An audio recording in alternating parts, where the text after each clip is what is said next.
When I was young and single, going to gay bars alone felt like a necessary duty, something to be endured for the betterment of the self. Go now, I would coach myself late on Saturday nights in my 11th Street tenement, knowing even then, as a 20-something-year-old, that youth was a temporary state.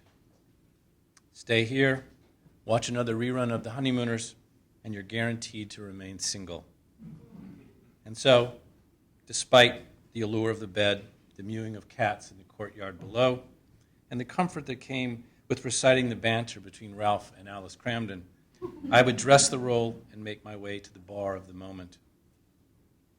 I might walk east a half hour to Boy Bar on St. Mark's, where, ominously one night, seemingly overnight, the bartenders had donned elbow-length rubber gloves in response to an epidemic that seemed unstoppable, afraid even to put their bare fingers into the used glasses.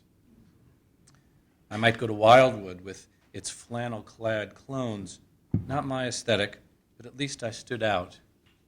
Uncle Charlie's and unsexy Murray Hill, the Web with its colonial-era dynamic of younger Asians seeking older Caucasians, or the Ninth Circle in the Village, where its Dante-esque basement was populated by rent boys, while upstairs the hoi polloi and haughty alike gathered in a state of hellish limbo.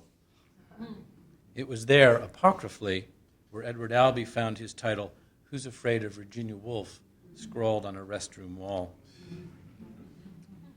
Wherever I wound up, I would leave by 1 or 2 a.m., often haunted by the visage of a certain stranger in the crowd I hadn't the courage to approach. I would ponder on my train ride or walk back home the idea of placing one of those "I saw you, you looked at me" ads on the back page of the Village Voice, though the urge would usually, thankfully, abate by morning. But I was grateful, too, to be heading home alone on the subway with the Sunday Times in my lap, its weight and just off the press warmth sufficient to evoke the presence of another person. I no longer go to gay bars. I am in my 50s, hardly an asset in such places. And I don't expect to be any more adept at negotiating bar protocol than I was in my 20s.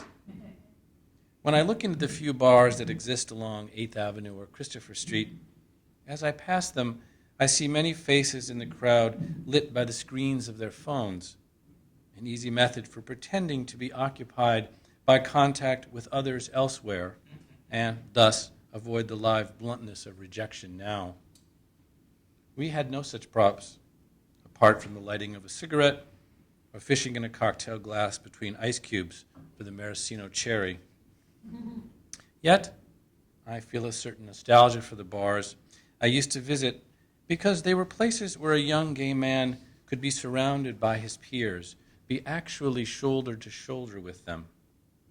One of the things you realize when you're older is that you were attractive as a young man, though you didn't know so at the time.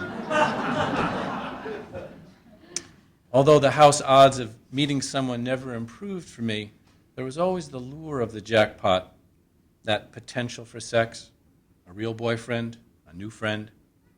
There was also the guarantee of disappointment and hurt, boredom, ego-deflating rejection, smoke-cured hair, the igniting of a randiness that felt lit by an eternal flame. Whether I felt welcomed in the places or shunned, flirted with or passed by, I had the privilege of age there then. Membership was a given.